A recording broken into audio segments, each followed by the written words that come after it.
Hello guys. तो आज हम एक और नई प्रॉब्लम सॉल्व करेंगे स्ट्रेट लाइन की। तो सबसे पहले हम क्वेश्चन पढ़ते हैं।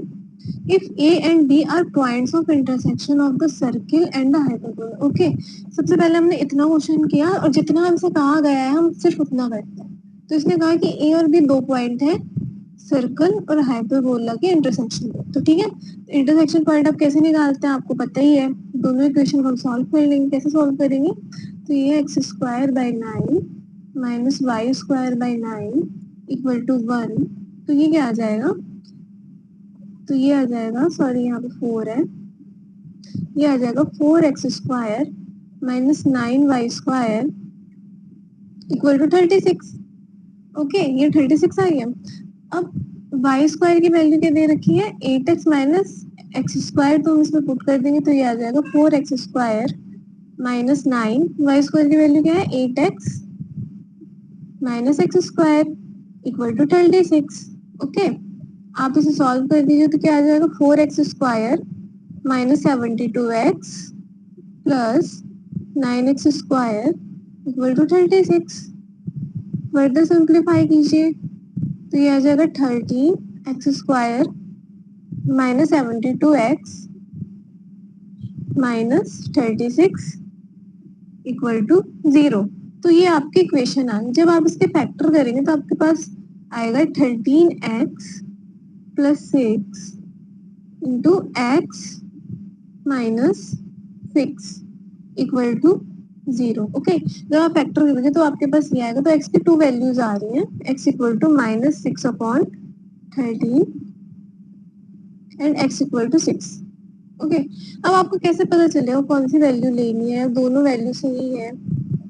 तो देखिए, अगर आप x equal to minus 6 upon 13 इस इक्वेशन में रखते हैं और y की वैल्यू निकालते हैं, तो जो y की वैल्यू आएगी ना वो इमेजिनरी आएगी। ठीक है, तो ये वाली जो वैल्यू हो गई ये हो गई रिजेक्टेड। ओके, तो आपके पास x की वैल्यू क्या आई? 6। तो हम x की वैल्यू 6 रख के y की वैल्यू निकालते हैं। तो y की वैल्यू क्या आ जाएगी? y की वैल्यू आ जाएगी आपकी 4x square 36 multiply 4 9y square equal to 26। Okay, तो ये आ जाएगी 9y square equal to 36 multiply 3। तो आपकी y की वैल्यू आ जाएगी प्लस माइनस अंडर रूट 12।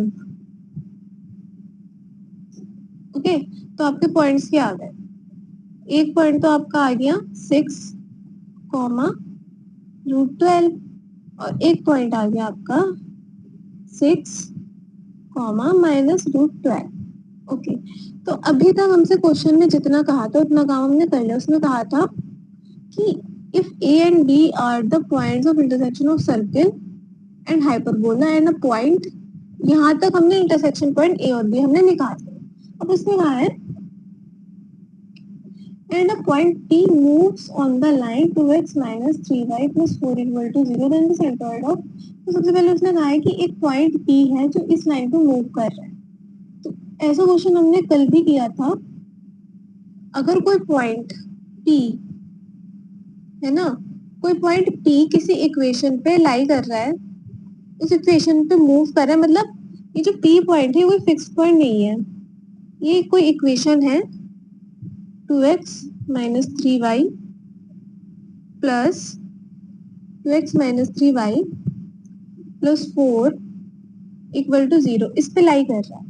हमें इस पॉइंट के बारे में नहीं पता, तो सेंट्रॉइड के लिए हमें सेंट्रॉइड निकालना है। क्वेश्चन में आगे लिखा सेंट्रॉइड। सेंट्रॉइड के लिए हमें 3 पॉइंट्स होने चाहिए, बट पी तो हमारा निकल ही नहीं रहा है, तो पी को कैसे निकालेंगे हम? हमने कल भी ऐसे किया था। अगर कोई पॉइंट किसी लाइन पे मूव कर रहा है तो उसे हम निकालते हैं। हम एक्स को पहला पॉइंट ले लेते हैं अल्फा और दूसरा पॉइंट हम इस इक्वेशन में से रख के निकाल लेते हैं। तो देखो आप एक्स को यहाँ पे अल्फा ले लो तो आपका वाई क्या निकल जाएगा? 2 अल्फा प्लस 4 बाई 3।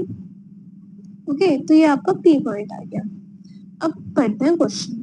अब हमने इतना भी कर लिया, अब आगे क्वेश्चन क्या कह रहा है? Then the centroid of triangle P A B lie on the line. अब हमें सेंट्रॉइड निकालना है ट्राइंगल पीएबी का, जो किस पे लाइन पे लाई कर रहा है। मतलब सेंट्रॉइड क्या होता है, एक पॉइंट होता है, लेकिन वो क्या पूछ रहा है, हमें लाइन की इक्वेशन पूछ रहा है जिस पे वो लाई कर रहा है। तो इसका मतलब जो हमारा सेंट्रॉइड है वो मूविंग पॉइंट है, मतलब हमें सेंट्रॉइड का लोकस निकालना है, उसकी लाइन निकालना है। तो मैंने बताया है जब भी किसी भी पॉइंट का लोकस निकालना, मतलब G V centroid of triangle PAB. तो जब भी हमें सेंट्रॉइड निकालना तो हम उसको क्या मान लेते हैं, एच कॉमा के। ओके, अब हमारा एच कॉमा के कैसे आएगा, तो एच आएगा हमारा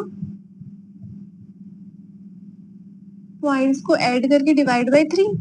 ठीक है, तो पहला पॉइंट क्या आएगा, 12 प्लस अल्फा बाय 3, और दूसरा पॉइंट क्या आएगा, अब तीनों पॉइंट्स को ऐड करके निकाल लेना। ठीक है, तो दूसरा पॉइंट क्या आएगा हमारा, दूसरा पॉइंट आएगा 2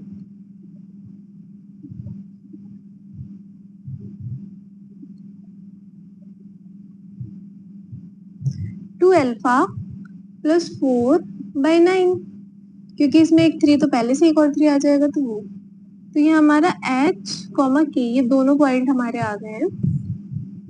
ठीक है, तो एच पॉइंट हमारा ये है और के पॉइंट ये। और मैंने आपको बताया जब भी कोई अननोन होता है, जैसे हमने अल्फा को माना है, तो हमें उसकी वैल्यू एच और के में निकालनी होती है। ठीक है, तो आपका आ गया H equal to 12 plus alpha by 3 और K equal to 2 alpha plus 4 by 9। तो यहाँ से आप इन दोनों इक्वेशन से अल्फा की वैल्यू निकाल लीजिए, तो आपका अल्फा आ जाएगा 3h माइनस 12, और यहाँ से आपका अल्फा आएगा 9k माइनस 4 बाई 2। ओके, ये भी अल्फा की वैल्यू है, ये भी अल्फा की वैल्यू है, दोनों इक्वल होगी, दोनों इक्वेशन इक्वल होंगी, तो ये क्या आ जाएगा 3h minus 12 equal to 9k minus 4 by 2। अब बस आप इसको सिंप्लीफाई कर लीजिए, तो ये आ जाएगा 6h माइनस 24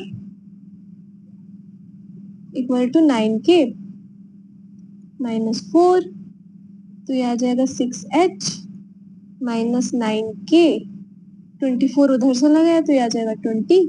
और मैंने बताया है कि लास्ट में जब भी हम किसी पॉइंट को लोकस मानते हैं, तो लास्ट में हम क्या लिख देते हैं, x और y में रिप्लेस कर देते हैं। 6x minus 9y equal to 20।